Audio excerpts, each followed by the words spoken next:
Okay, I'm going to get started.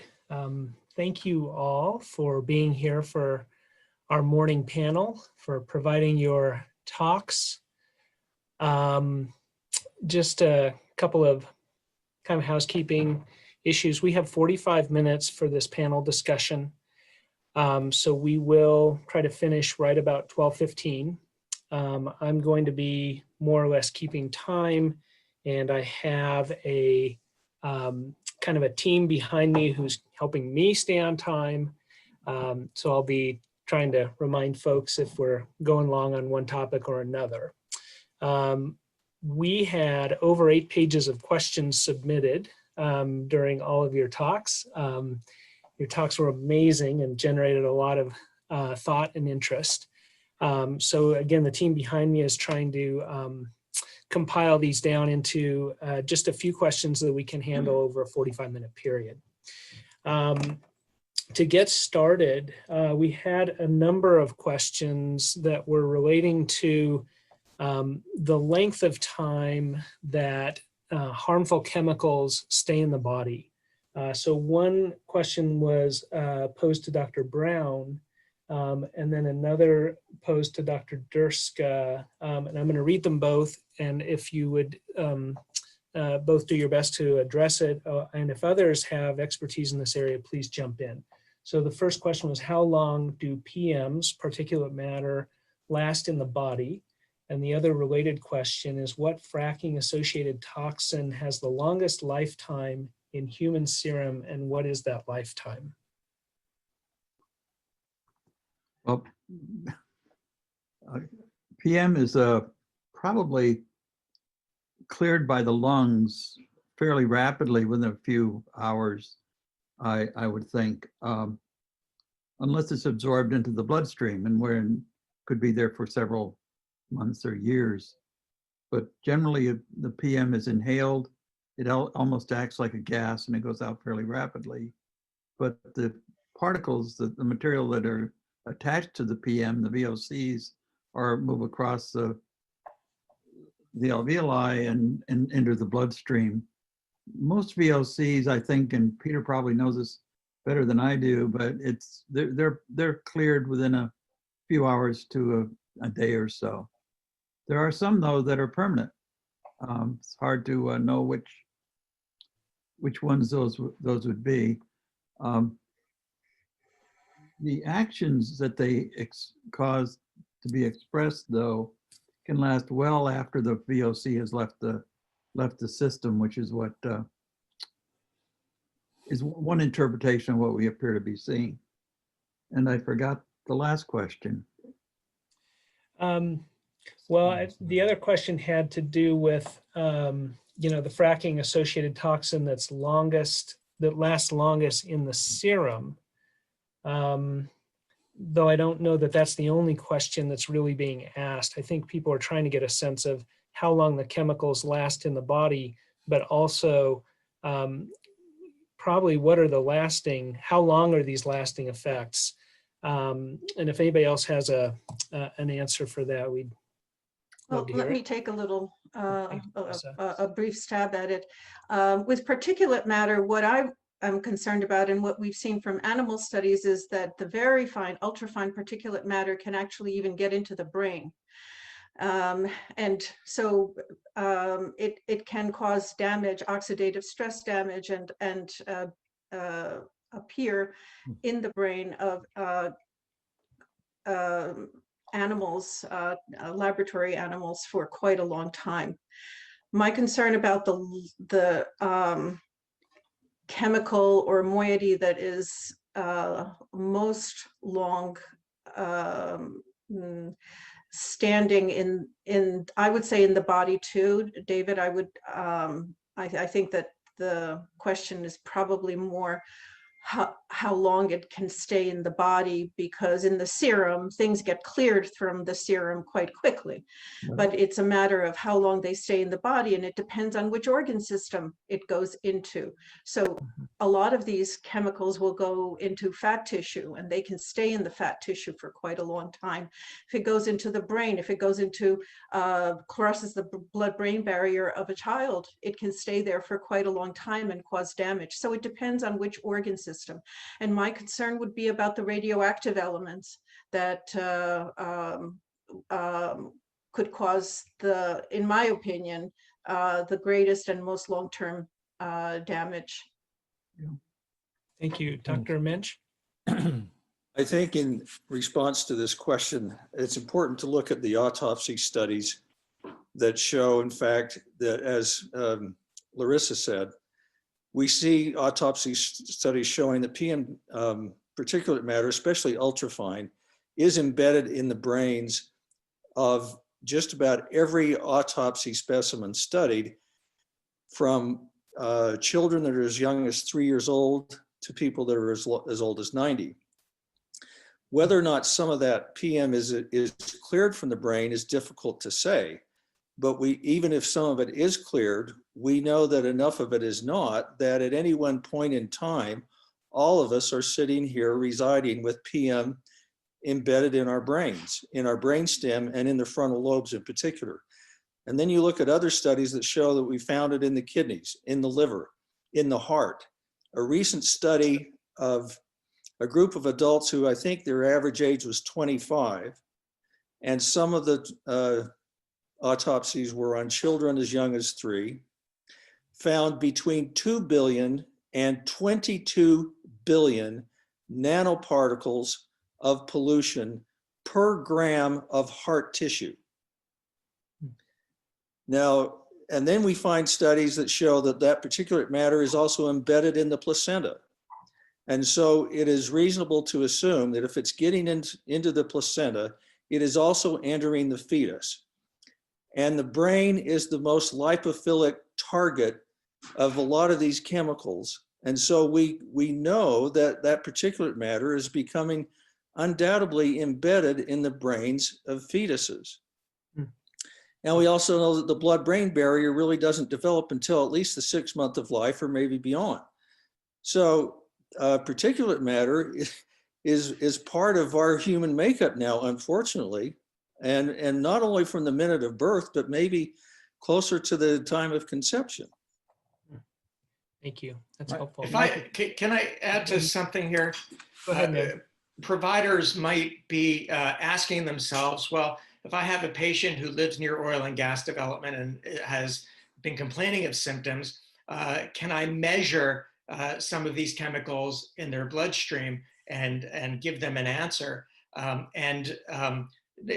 Most of these chemicals do leave the serum very, very quickly, as has been just said. And biomonitoring is really not going to be helpful for physicians who want to evaluate their patients. Rather, looking at end organ impacts by looking at blood chemistries is probably going to yield more information. Yeah, and if I could just add to that, physicians are hoping there's some test that'll show all this very easily that you can add to your blood panel, and it's just very unlikely. Whereas it takes something like the VOCs, which could have a cumulative effect on asthma, or so you can see lung inflammation, and you could, if you can get a history of exposure, you can put those two together. But it's really not something compared to like lead, where we can measure it for years in the bloodstream. This is just, these are very short acting things that then go other places of the body and are just hard to measure in that typical way we do a cholesterol test or a lead test. And that's just a challenge to get the history of exposure and look at those end organs, as you were saying, to make the connection. Yeah, I think we have to be careful also, because these exposures that I tried to show you are occurring 2 to 3 times a day with these peak exposures. So there's a potential for, even if there's a small amount of residual stored, that it can build up, and it will increase over time. So I think the length of time people are exposed to gas wells and is really going to be important. Generally, we think about solvents, except in workers, we don't expect people to get continuous exposure to the VOCs. Oops, all very helpful. Thank you. I'm going to change gears just a little bit and pose this question to Brian. Dr. Moench, it's a little bit of a long question and has to do with additives in gasoline, I believe. So the question, various additives are added to fossil fuels to increase combustion and decrease larger particulates. Ferrocene is one of them. What then ensues is increased fine particulates and cars that can then pass emission standards. Are these fuel additives worsening public health as a result of more fine particles that are inhaled? Well, I will acknowledge that I'm not an atmospheric chemist and I don't know what the chemical reaction involved would be, but I will say this. If that chemical additive actually decreases the size of the particulate matter, breaks it up, then that's actually maybe making the situation worse, because the toxicity of particulate matter is inversely proportional to size. Because at every stage in the biological journey of a particle from the atmosphere into, say, eventually the nucleus of a cell, the smaller the particle, the more easily it makes that journey from inhalation to transposition into the blood vessels, to egress from the blood vessels into tissue, and then to individual cells, and then to the nucleus where it can do the most damage. So if the chemical process that was asked about ends up breaking up particles and making them smaller, it'll actually probably make them worse. Mm-hmm. And that may also have an impact on what kind of chemicals end up being attached to those particles. And the attachment of things like PAHs to those particles may be as much of the overall biologic toxicity as the particles themselves. In fact, maybe even more so. I would say that the medical research is drifting in the direction of more biologic toxicity is related to the chemical insults attached to the pollution rather than the particles just themselves. Yep. Thank you. Yeah, I think several people made that point. Go ahead, David. It's also worth remembering that as you make the particles smaller, you make the surface area larger per weight of particle. And so there's more surface for those chemicals to attach to. We talk about PM 2.5 because that's what we measure. But PM fines are probably what's doing the damage. Anybody else? Well, I think it's worth adding that the regulatory structure of the EPA is literally decades behind the medical research. We should have been measuring PM 2.5 long before we did, and we should be starting to measure ultrafines, and we still don't. In other words, everybody knows, or most people who have any familiarity with the issue, focus on 2.5 microns in size and smaller because that's PM 2.5 by definition. But we really ought to be focusing on ultrafines. Mm-hmm. And within that whole body of particles smaller than 2.5 microns, the ultrafines are clearly more toxic than the other subset of those particles. So the fact that the EPA hasn't done anything to move in the direction of regulating ultrafines is just another gesture that they are way behind the medical research. Yeah. It's also important to realize that diesel engines, which is what's providing a lot of the releases from the compressor stations, produce more ultrafines. When you go from a spark engine to a diesel engine, you increase the ultrafines that are being released. I just wanted to add, not so much a comment, but to many people who ask questions about auto emissions and how do we separate those out from emissions from oil and gas operations. I do believe that Dr. Helmig's talk in the second half of the day will address some of that as well, and it's very compelling. So please stay tuned later in the afternoon. Dr. Rabinowitz, Peter, if someone was going to set up an ongoing surveillance system for adverse events in animals related to oil and gas extraction, how would they do that? Good question. So, I think that one idea is that if there is a community where there are animals, and that's pretty much every community, to find a way that as you roll out something like the medical toolbox, which the Environmental Health Project was talking about, can we include veterinarians in there as well and get sort of them to have a toolbox? Because one of the advantages of being able to pick up problems in companion animals and livestock and things is that they may be ongoing, having more exposure than the people who are kind of moving around. And it's much harder to say that the animals are reading the newspaper or are all hyped up about their concern and their anxiety, because the animals shouldn't be doing that. So it's a way to bring in a whole other segment of the health system, to bring in the veterinarians. And I think that would be one thing. And then two, there really are, if there was funding available and there's other things you can do of monitoring wildlife around some of the installations, the well pads or the compressor stations, and you can measure things like you can actually collect animal feces from wildlife that are in very close proximity to some of these things if they're in a more remote area.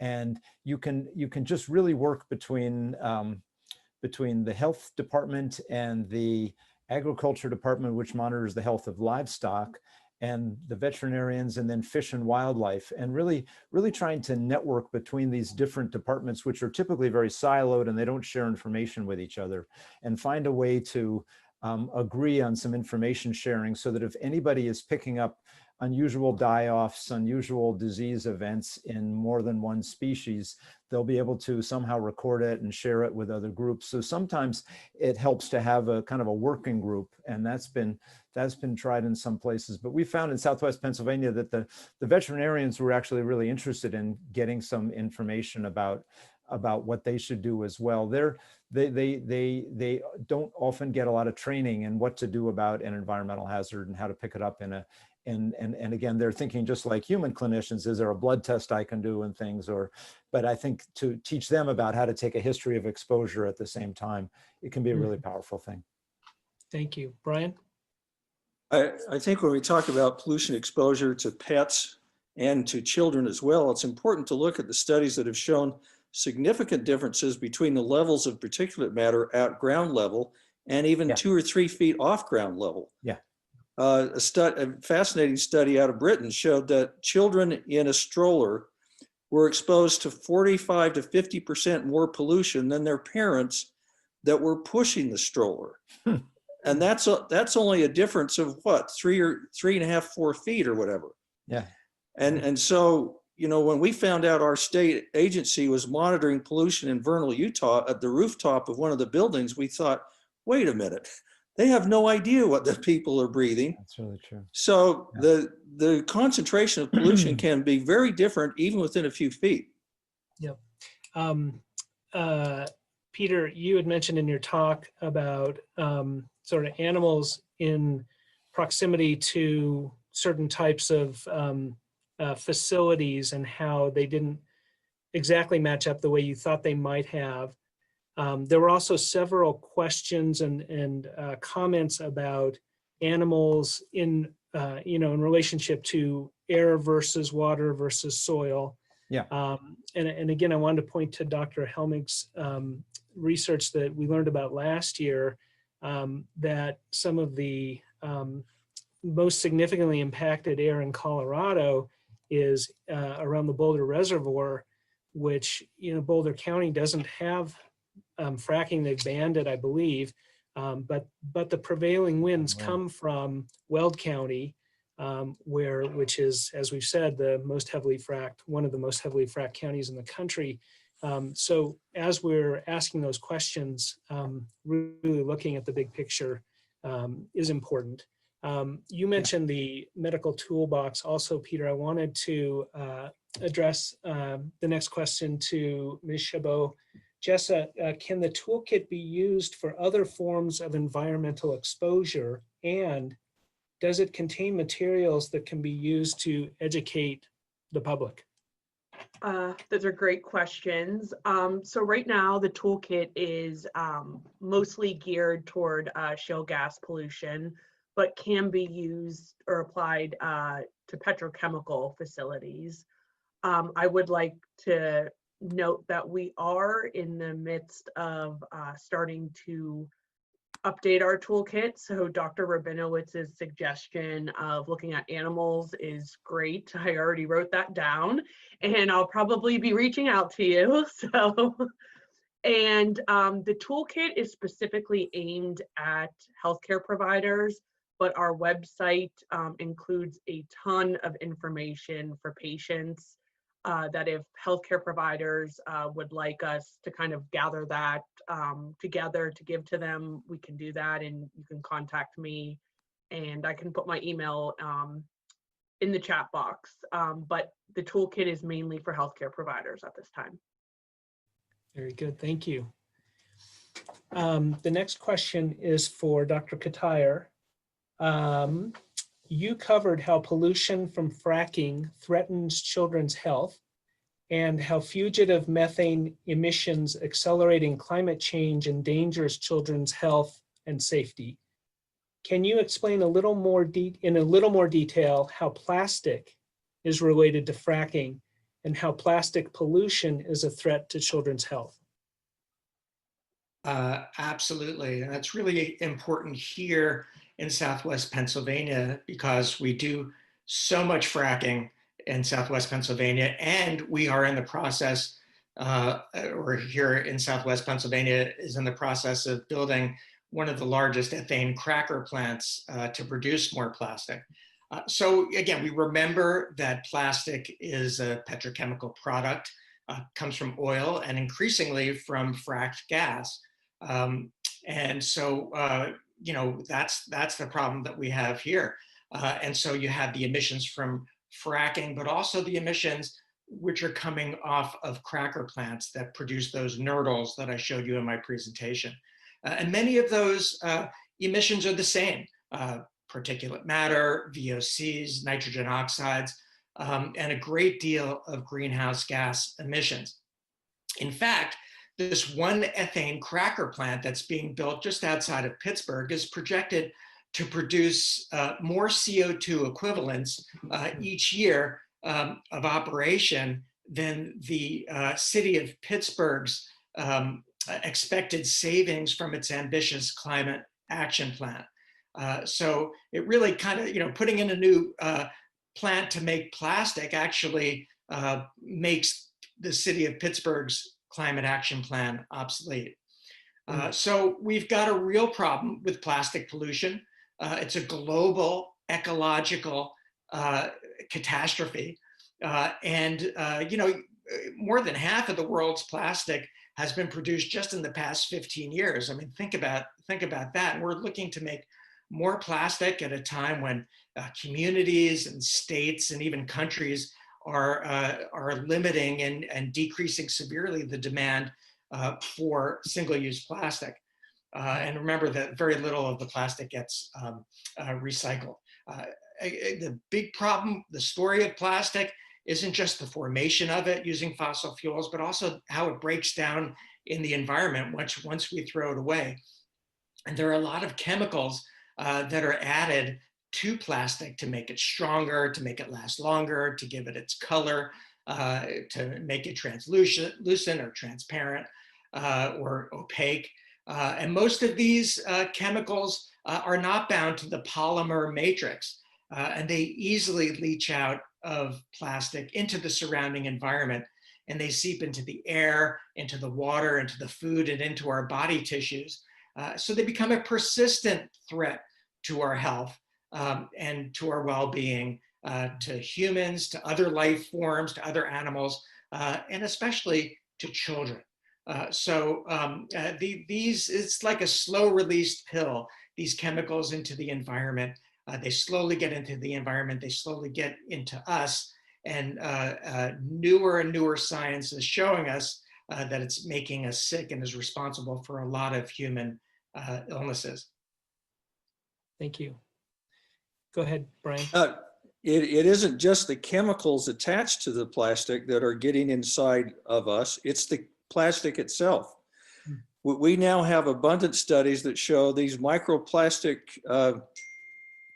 what do you call them, nurdles or whatever, when they break down, they actually are getting in our livestock that we eat, in the fish that we eat, and now we know they're actually contaminating our own internal organs, just like the particulate matter is. So not only are we contaminated with particulate matter, we're contaminated with microplastic.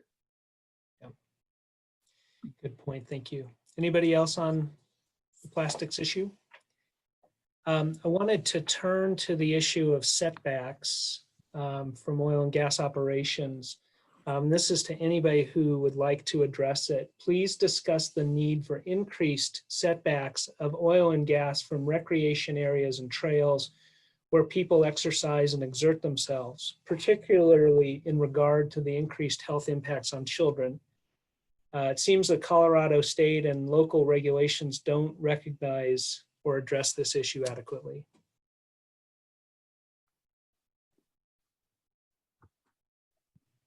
I guess, oh, go ahead. No, I'll just take a quick shot at that. Thanks, David. Setbacks from everything is what we better start thinking about, and it is a problem. We spent a lot of time at the Environmental Health Project answering the question, how close is too close? And it's how close is too close for what? If you want to play a soccer game next to a soccer field, next to a fracking site, we frown on that. And so that's a problem. And I can imagine that we like to put these wells right in parks. It makes very little sense. We're working to try to have communities provide health impact assessments to enter into the political decision as to whether that can be put there or not. So how close is too close? I won't hazard a guess at that, but I can tell you 500 feet is definitely too close. Thank you. And I would say in southwestern Pennsylvania, we have a lot of examples of fracked gas infrastructure close to where children play. Just a few miles from where I'm sitting, there's a very large park that was actually built by one of the fracking companies. But it's surrounded by fracked gas wells. It's surrounded by other infrastructure. There are major transmission pipelines that go right through the park. I mean, literally through the park. And we've seen in this area pipeline accidents and explosions and other disasters. When disasters happen in this industry, they happen pretty big. So, and we've learned from Brian's talk that, you know, you don't have to focus just on chronic exposure. Even acute exposure, even if it's brief, can cause significant harm, especially in children. Thank you. There's a question for Dr. Dyrska. Larysa, what better public policy efforts can be developed on a national level, giving more regulatory authority to the EPA, while simultaneously also giving state and local public health agencies better monitoring capabilities to gather better data to deal with these health impacts? Well, first we'll have to reverse a lot of the regulatory giveaways that industry has just received. So that'll be the first step. And then we have to build on that. We know that a lot of the science has not really been taken into account when developing the regulations. We know that there were exemptions given from a lot of the regulations that were meant to protect public health and the environment.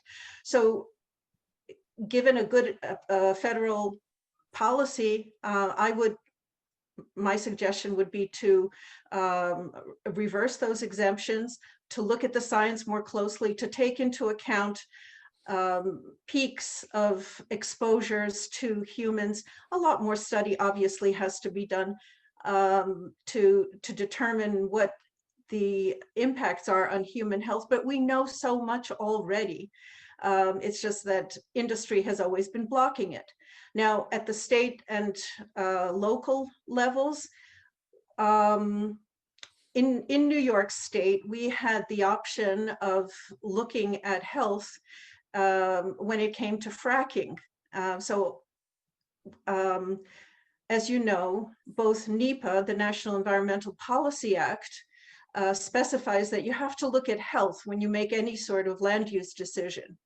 And whether you do a health impact assessment or whether you do it in some sort of health review depends on how you interpret the law. In New York State, we have an Environmental Policy Act called the State Environmental Quality Review Act that mandated, similarly to NEPA, that health be looked at, and we took that very seriously in New York State when it came to doing an environmental impact statement on fracking, and we asked for a very thorough look at health. We actually asked for a health impact assessment, but we did, and we got something close to it. We got a health review by our health commissioner, who asked for expert opinions, who did a literature review, and we got a ban on fracking because they looked at health. Mm-hmm.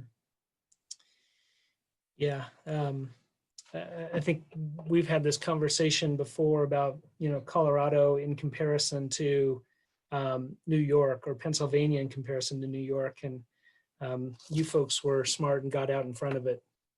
Well, we have a law, and not all states have a law that's similar to NEPA.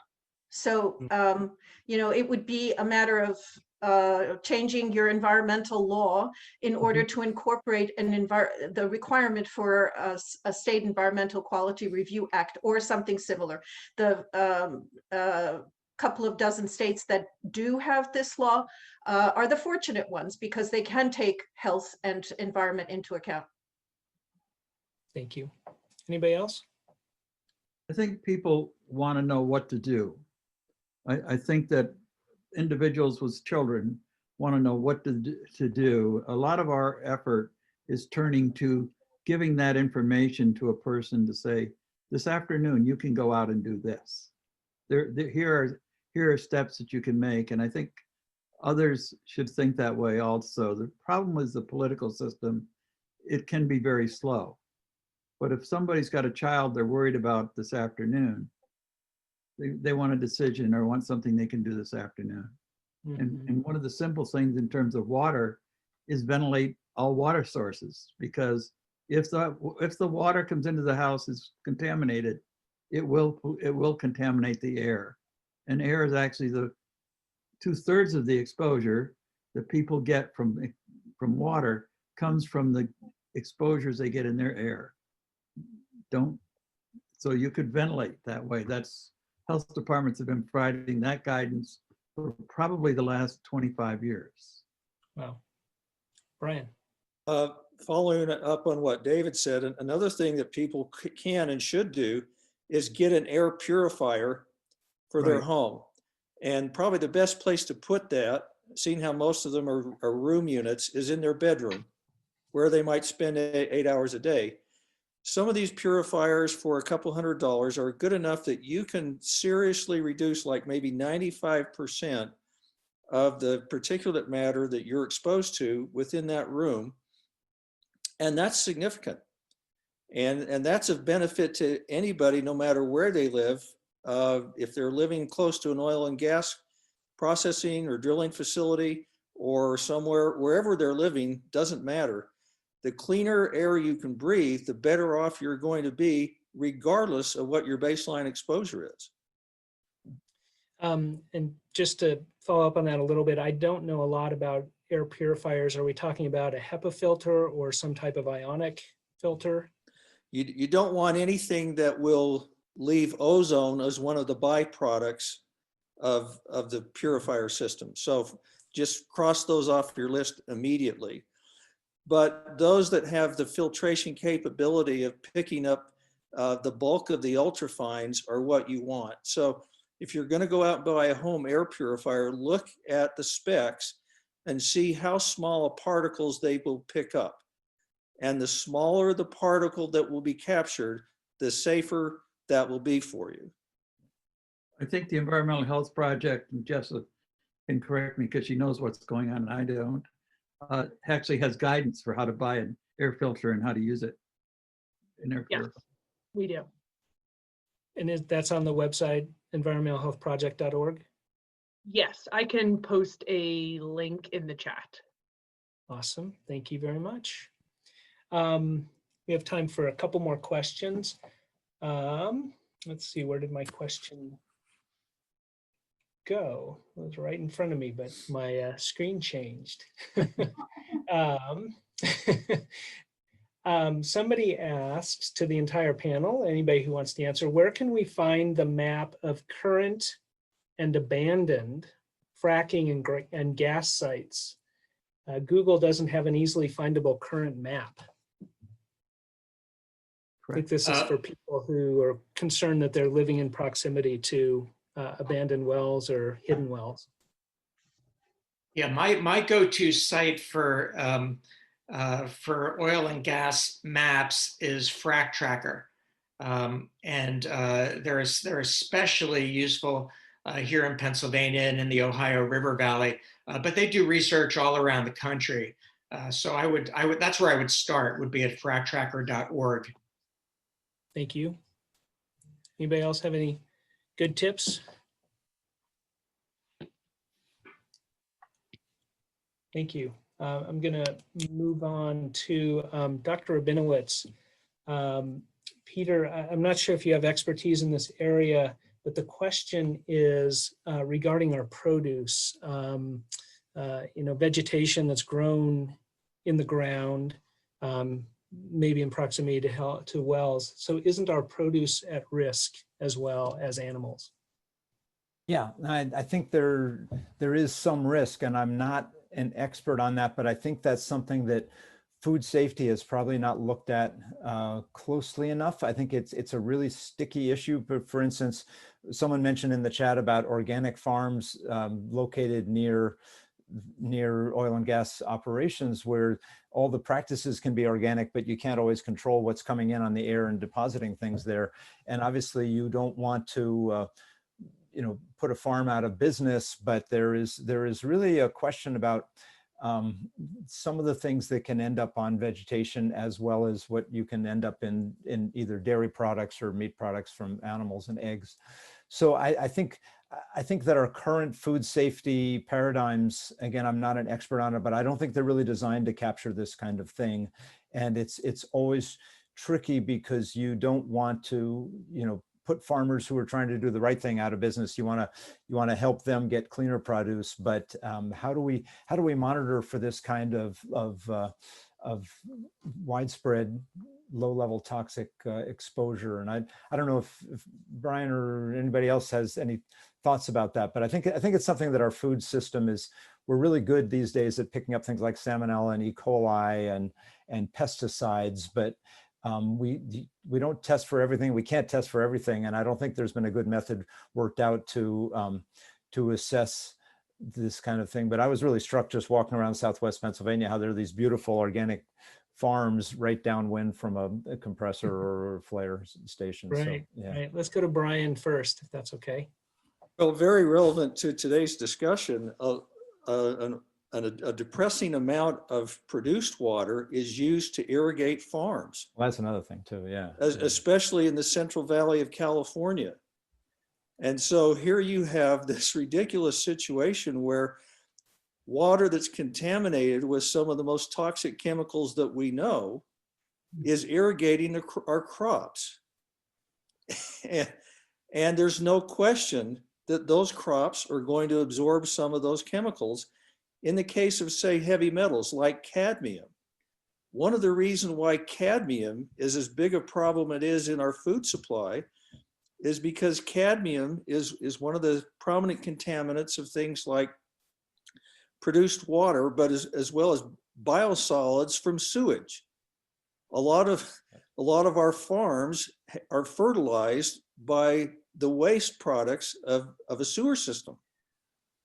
And so just about anything that's in fracking wastewater or our sewage system will eventually end up in our crops if it's used to fertilize or irrigate our crops.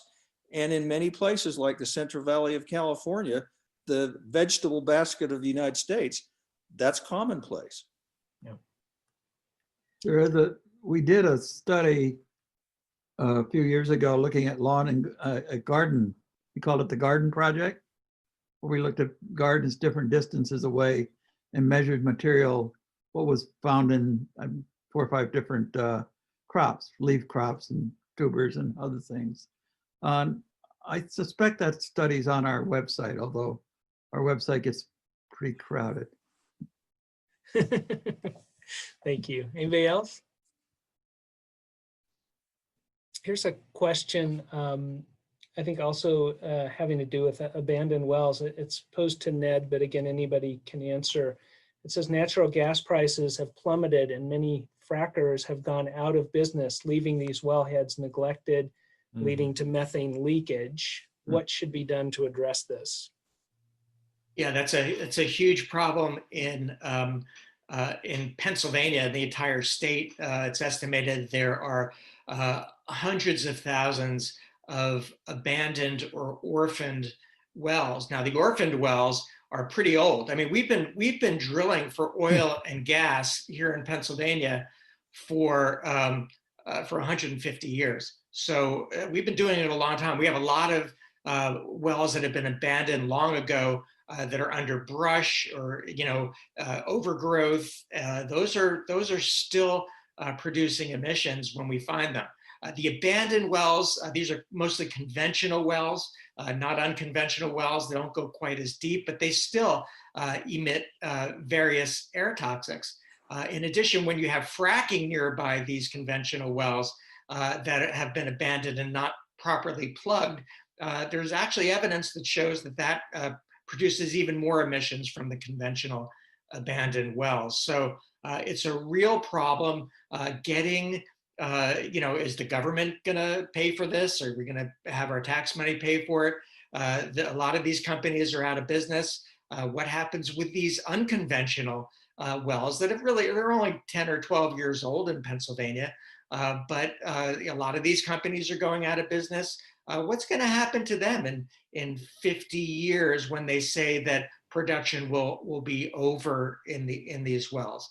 Although they do diminish in their production very, very quickly, it turns out.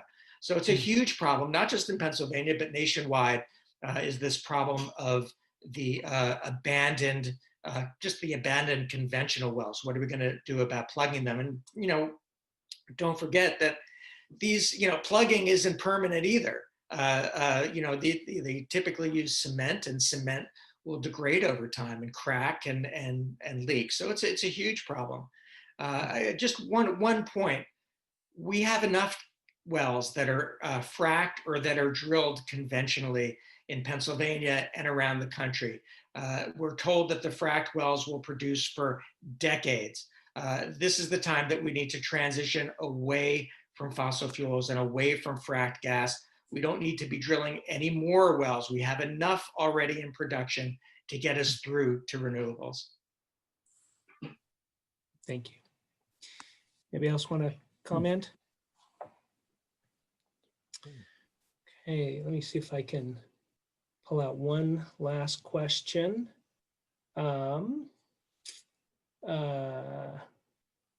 Let's see, for Dr. Moench, California is allowing fracking with CO2 versus hydraulic fracturing to push the fossil fuels from the seams. Is this any improvement, I believe, over the fracking fluid? CO2 as a pressurized as a fracking agent? Is that the question? I assume that's the question. I don't know if you've heard of this or if anybody has.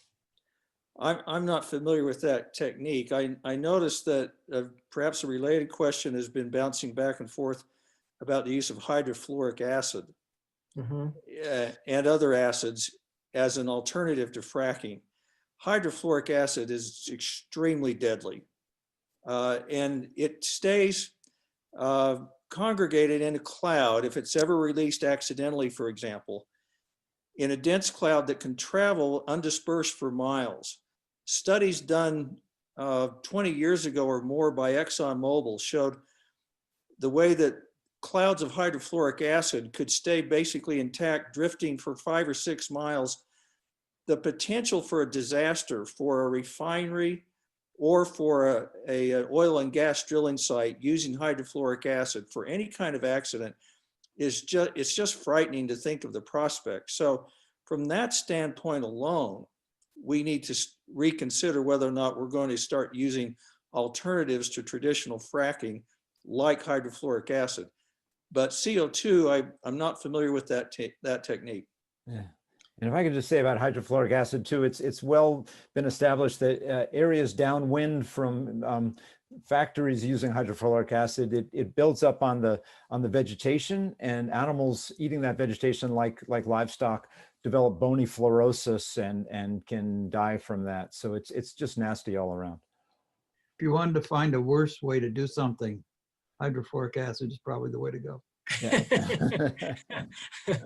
There was a comment, CO2 isn't for fracking, it's for enhanced oil recovery to get oil out of older wells. So I guess it's trying to renew those conventional wells that you were talking about, Ned. There was just one last question about, we talked about air filters for inside your house or in your bedroom. Is anybody familiar with some type of a filtration mask that people might use outdoors? Particularly in Colorado, we've had high ozone days over the summer. It seemed like almost every day or every other day we were getting an ozone alert. Is anybody aware of masks or filters that would be helpful for this kind of protection? No. Stumped you, I mean, Brian? Well, I don't remember exactly what the question was, but masks are not going to help with regard to gases. Yeah, I guess that's the question. typical masks, yeah. The typical mask will not help with regard to gases. Now, if you have a carbon filtration system somehow hooked up to a mask, yeah, that might help. But masks are not going to help gases. But with regard to things like particulate matter, the N95 masks that people are somewhat familiar with now because of the COVID pandemic, they are pretty, if they fit well enough that they really protect you, they are also difficult to breathe with. And so, while I think just about any mask may be helpful in terms of reducing your inhalation of particulate matter, the best protection is the N95 or better, and the tighter it fits, the more protection. But Okay. when you get that much protection, it's a little tough to breathe through, particularly if you're exercising, and I've tried it. It's tough. Yeah. Yeah. All right. Well, I thank you all. This has been wonderful. You've been a terrific panel. Your talks were great. I'm sure there'll be lots more comments. Just so everybody knows, if at some points the video was difficult to see because of a bandwidth issue, I think through Zoom, we will be posting all of the talks again, except for one or two, in high definition once they've been all edited and uploaded again. So just keep an eye on the psrcolorado.org website, and those will all be available to you if you couldn't read some of the slides. We'll take a 12-minute break now and reconvene at 12:30. Thanks again, everybody. Great.